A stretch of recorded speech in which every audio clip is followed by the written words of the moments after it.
नमस्ते दोस्तों, आप सभी का मेरे चैनल गुड थॉट्स ओनली पर स्वागत है। मैं आज लेके आई हूँ रविंद्रनाथ टैगोर की कहानी फूल का मूल्य। शीतकाल के दिन थे। शीतकाल की प्रचंडता के कारण पौधे पुष्प विहीन थे। वन उपवन में उदासी छाई हुई थी। फूलों के अभाव में पौधे श्रीहीन दिखाई दे रहे थे।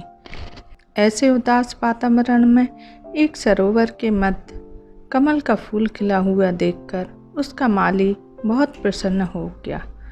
उस माली का नाम सुदास था।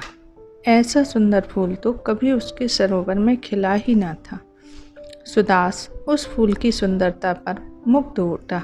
उसने सोचा कि यदि मैं यह पुष्प राजा साहब के पास ले जाऊंगा तो वह प्रसन्न हो उठेंगे। राजा साहब पुष्पों की सुंदरता के दीवाने थे। इस शीतकाल में जब पुष्पों का इतना अभाव है, तब इतना सुंदर पुष्प देखकर उसे इसका मनचाहा मूल्य मिलने की उम्मीद थी। उसी समय एक शीत लहर आई। सुदास को लगा कि यह पवन भी कमल खिलने पर अपनी प्रसन्नता प्रकट कर रही है। माली को यह शुभ लक्षण लगे।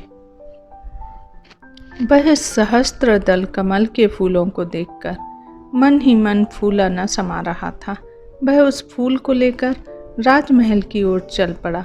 वह मनचाहे पुरस्कार की कल्पना में डूबा हुआ था।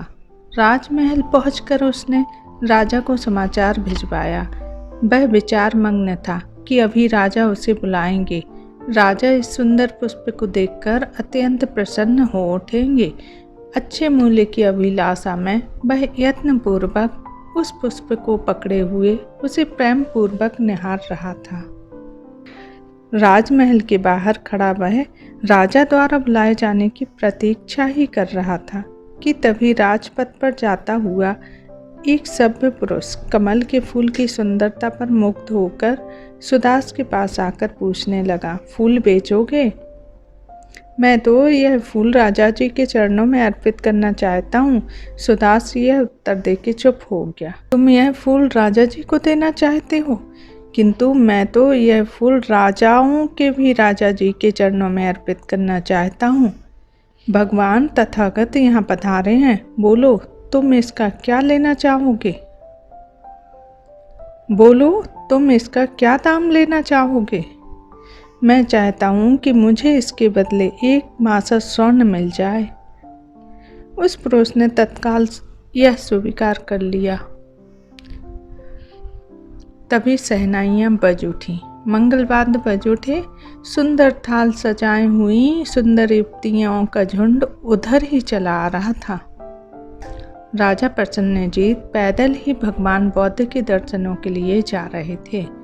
नगर के बाहरी भाग में वे विराजमान थे। सुदास के पास कमल का फूल देखकर वे प्रसन्न हो उठे। इस प्रचंड शीत में फूल कहीं ढूंढने से भी नहीं मिल रहे थे। ऐसे में इतने सुंदर पुष्प को देखकर उनका मोहित होना स्वाभाविक ही था। उनकी पूजा की थाल में पुष्प की ही कमी थी। राजा जी ने सुदास से पूछा, इस फूल का क्या मूल्य लोगे? सुदास बोला, महाराज, फूल तो यह सज्जन ले चुके हैं।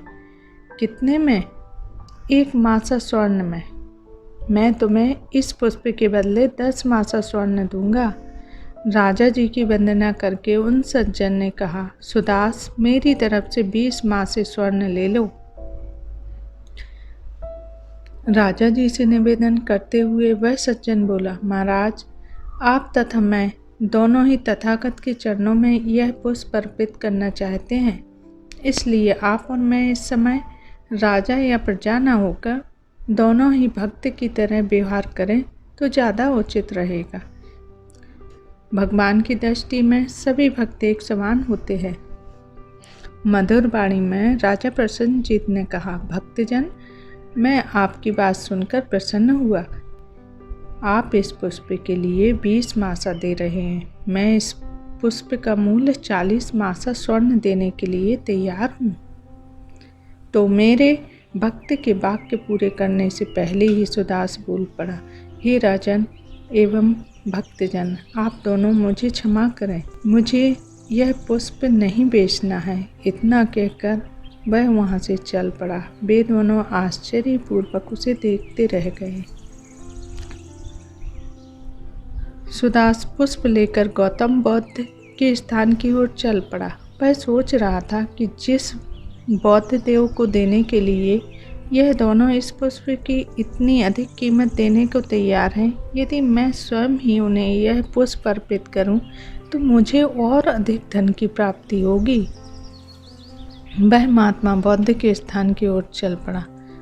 उसने देखा एक वट वृक्ष के नीचे महात्मा बुद्ध ध्यानमग्न पद्मासन अवस्था में बैठे थे। उनके मुख पर एक अद्भुत आभा थी, चेहरे पर अद्भुत तेज था, होठों पर हास्य की स्मित रेखा थी। पूरा व्यक्तित्व एक अनूठा प्रभाव लिए हुए था। सुदास उन्हें देखकर अपने होश हवास भूलकर आदरपूर्वक निर्निमेष भाव से उन्हें निहारने लगा। आगे बढ़कर उसने आदरपूर्वक उनके चरणों में वह फूल अर्पित कर दिया। उसका तन मन एक अलौकिक सुख का अनुभव कर रहा था। महात्मा बुद्ध ने उससे प्रश्न किया, हे बस क्या चाहिए? आपकी क्या इच्छा है? सुदास मधुर स्वर में बोला, कुछ नहीं, बस आपका आशीर्वाद चाहिए। आपको यदि कहानी पसंद आई है तो आप लाइक कीजिए, सब्सक्राइब कीजिए और कमेंट करके बताइए कि आपको कहानी कैसी लगी।